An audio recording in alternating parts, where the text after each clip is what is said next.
Hello, my name is Andrew Harris. I'm the creator of the Guild Chronicles Storytelling System.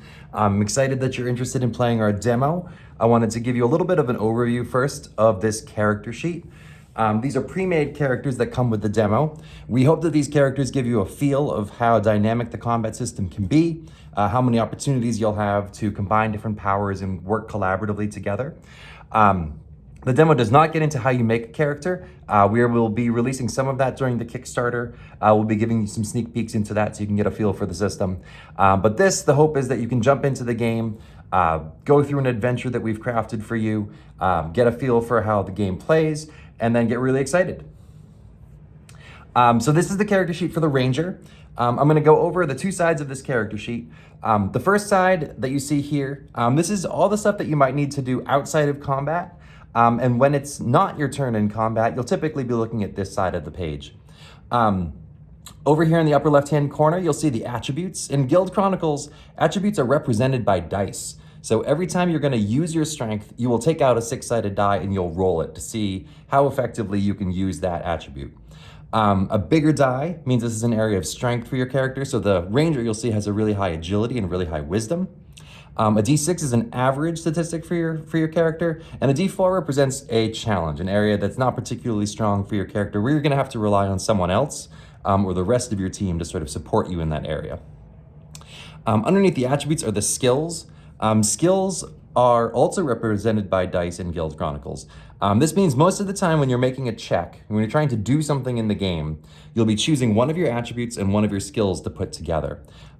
We use a pairing system where you sort of try to find the best description of what you're trying to do by combining an attribute and a skill. So if I was trying to just jump from one place to another, I'd probably be using my athletics, which the Ranger here has a six-sided die. And I might use my agility if I need to be nimble while I'm jumping. Or if it's kind of like a brute force jump as far as you can, I might use my strength. You can flexibly combine these skills and attributes together. So if instead of trying to jump, I was instead trying to coach a team, I might be using my intelligence with my athletics. Or if I'm trying to inspire them, I might be using my charisma with my athletics. So the flexibility of the system is something that's, I think, pretty unique and pretty exciting about the game. It's also a really good chance to collaborate and come up with ideas with your team and be really flexible and responsive. Rest of this page, over here on this side, the description, this sort of gives you an overview of what the Ranger does. A quick little line to kind of see if this is the kind of character you're interested in playing when you're selecting your pre-made. And then we also, if you're interested in having a little bit of a character background or some pre-formed relationships in your group, if your group wants to kind of hit the ground running and doesn't want to spend a lot of time figuring out how your characters know each other, there's some ideas that are here that you guys can take a look at and take or leave. Here in the middle of the page, this is our combat statistics. So you'll see there's a place to write your character's name as well as the player's name over here. Experience points, the total experience points is 12. This is a starting level character. So experience points are spent to improve your character, to get new powers, to improve your powers. This character has spent all 12 of their experience becoming a really kind of effective Ranger. We'll talk about that on the back side of the character sheet in just a moment. Your defense and your speed depend on how much armor you're wearing. This Ranger is wearing kind of medium armor. They have a defense of 2, which means every time that they get hit by an attack, they're just going to subtract 2 from the amount of damage that they take. It's kind of like damage resistance. Speed, the Ranger has a high speed of 7. 7 is how many squares you can move on your turn. Up to that many squares. When you use a movement action to move, you can move 7 squares. In Guild Chronicles, when you're moving diagonally just counts as 1. We don't like to do complicated math in Guild Chronicles if we can avoid it. So moving diagonally costs the same as 1. The Ranger can move up to 7 squares on their turn. Initiative and will are both derived from the Ranger's attributes. So initiative, when the battle begins, the Ranger will roll 2 8-sided dice to see how quickly they get to react and take their turn. And if the Ranger is targeted by a spell or an effect that's going to affect their will, maybe it makes them scared, angry, something that affects their mind in some way, to resist that effect, the Ranger will be rolling a D4 and a D8 and adding them together to get the sum. Underneath these combat statistics are your hit points. The Ranger has a maximum hit points of 36. This is very average. This is sort of a typical starting hit points in Guild Chronicles. And these heroic bonuses, some powers will say you get a legendary bonus to your attack, or move your enemy a number of squares equal to your minor heroic bonus. These will be referenced in your powers. For the purposes of this demo adventure, all of these numbers have also been written on the back, so you won't need to reference these, but if you're really into the nitty-gritty stuff and you want to see, this is the starting heroic bonuses for a 12 experience point character. So on your turn, you're going to likely want to turn your character sheet over to use powers and your weapon to make attacks on your turn. So in Guild Chronicles, on your turn, you can take 3 different kinds of actions. You can take an attack action. This is kind of the most exciting action that you'll take on your turn most of the time. Typically, an attack action will also let you use your weapon. We'll get to that in just a second. In addition to an attack action, you can also use a movement action. The ranger only has one way to use their movement action. They just have this ability called move, and it just lets them move a number of squares equal to their speed. That's what we just talked about. In addition, you also have a minor action. So a minor action, the ranger has 2 different options that they can use for that. Another classification of power types in Guild Chronicles are critical hits. So a critical hit power happens whenever you get a critical hit. So to get a critical hit in Guild Chronicles, you need to roll the maximum number on any of the dice that you're rolling for your attack. We'll talk more about critical hits in just a second when we talk about the short bow and the different moves that it can do. In addition, the ranger also has 2 passive abilities. These are things that are kind of always happening. They're kind of always active. You don't need to use an action to activate them. The ranger has lightning reflexes, so they're never caught unaware. They always get to roll initiative when a battle begins.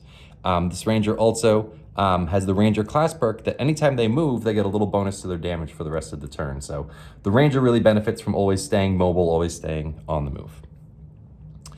Finally, in addition to your powers, you also have a weapon for your character for the pre-made demos. In Guild Chronicles, weapons make a really, really big difference. This is, I think, a really exciting and fun part about Guild Chronicles is the weapon that you choose is really going to affect your playstyle significantly, almost as much as your class will. So this ranger is built with a short bow. Short bow is a really good weapon if you're trying to attack from a distance, if you're trying to make quick shots, if you're trying to kind of stay mobile and distant. But this ranger could also be choosing to use a different weapon. So they might, you might make a different ranger that uses a magic wand to attack, or you might make a different ranger that uses something like a dream orb to make their attacks. Weapon choice really lets you flexibly adapt to different situations. So in a typical Guild Chronicles game, your character could be carrying a couple of weapons very early in the game, and you could take them out and put them away very flexibly on your turn to kind of really customize the amount of work, the kind of work that you're doing for your team. So this ranger chose to use a short bow. This is a very kind of quintessential look for a ranger. Some of the other demo characters have different things that maybe break the mold a little bit more. They kind of break out of the typical tropes of a fantasy game. The short bow, though, has 2 different attacks. It has a long shot attack and a quick shot attack. So let's do a quick example turn for the ranger to kind of see how this might work. We'll have this be our ranger. This is the bow-wielding ranger for the purposes of this demo. On your turn, you can take your attack action, your movement action, and your minor action in any order that you want. So this ranger is going to be trying to target this fiery skeleton, some kind of elemental that is being battled today. The ranger first wants to move a little bit so that they have an opportunity to get their ranger class perk. So they're just going to step a little bit further away, get to a safe range, and use their movement action to move back 2 squares. This also triggers their ranger class perk, so now they've got a +1 bonus to any attack that they make on their turn. The ranger also wants to use their minor action. Nobody really needs to move right now. This dragonborn fellow over here is pretty happy being in combat, so they don't need to use opening. So the ranger instead opts to use Hunter's Mark. So Hunter's Mark says you mark an enemy within 5 squares. 1, 2, 3, 4, 5, we're good. Until the end of the encounter, you and your animal companion gain a minor heroic bonus, 1, to attacks made against that target. So now I have a +1 from my Hunter's Mark, and I also have a +1 from my Ranger class perk. I've used my minor action, my movement action. I'm ready to use my attack action. The Ranger has 3 different choices. Mobile assault will allow them to make an attack and move 2 squares before or afterwards. This might be useful if I was in a pickle, if I was sort of cornered by an enemy and I needed to get away, but right now, don't really need to move. Piercing Strike, make an attack. This attack deals piercing damage. Piercing damage, in the glossary, it's explained that piercing damage goes right through armor. So if this enemy had a large amount of armor, piercing strike might be a really good choice. But today, the ranger is going to choose to use rapid strikes. So rapid strikes says when using this power, decide if you wish to target a single target or multiple targets. We've got one we want to hit, so I'm going to use a single target. If you attack a single target, make 2 attacks against the target. All right, so I'm going to get to make 2 attacks. I'm going to choose from my short bow which of these 2 attacks I want to make. So if I combine my rapid strikes with long shot, I'm going to get to make this attack 2 times. So I'll roll 2 8-sided dice, and I'm going to be dealing physical damage and dealing +3. If I instead choose to use quick shot, I'll roll my agility, which is a d8, and I'll add my greater heroic bonus +3 damage. I'm going to choose to use long shot. I'm going to roll my long shot. I get to attack this guy 2 times. It'll deal whatever I roll +3, 4, 5. So for my first long shot, I got 13 on my dice, and I have +5. So I'm going to deal 18 damage to that creature. That's a great hit. And because I use rapid strikes, I get to do it one more time. Well, I did not get lucky. I was hoping to roll a critical hit so I could explain it to you. We will just pretend that that happened. The magic of video. When you roll a maximum number on one of your dice, like this 8 on an 8-sided die, this is going to be a critical hit. So in addition to dealing 14 + 5, 19 damage, we also are going to trigger this critical hit. The critical hit power, Resurging Strength, says I get to roll a 6-sided die, and if it comes up as a 5 or a 6, I get rapid strikes back. I get to choose one of my limited powers and get it back.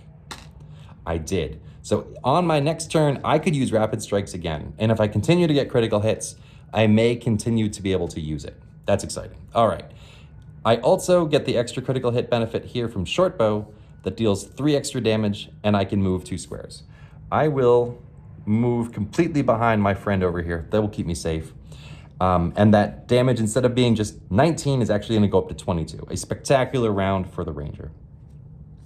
That is the basic overview of the character sheet. That's how you take 1 turn in Guild Chronicles. If you've got additional questions on the Discord, you can hop into the questions channel, ask questions about the demo. I'm very responsive. The community's very responsive. We'd love to help you figure this out. If anything's confusing, we will take that. We will update the demo the next chance that we get, and we'll try to keep making it better for you guys. I'm really excited you're here. I'm really excited you're interested in the game. I hope you'll join our community. I hope you'll check us out on Kickstarter. And I hope that you will become a member of the Guild Chronicles family. Thank you so much for taking the time. I'm looking forward to seeing you online. All the best. Thank you.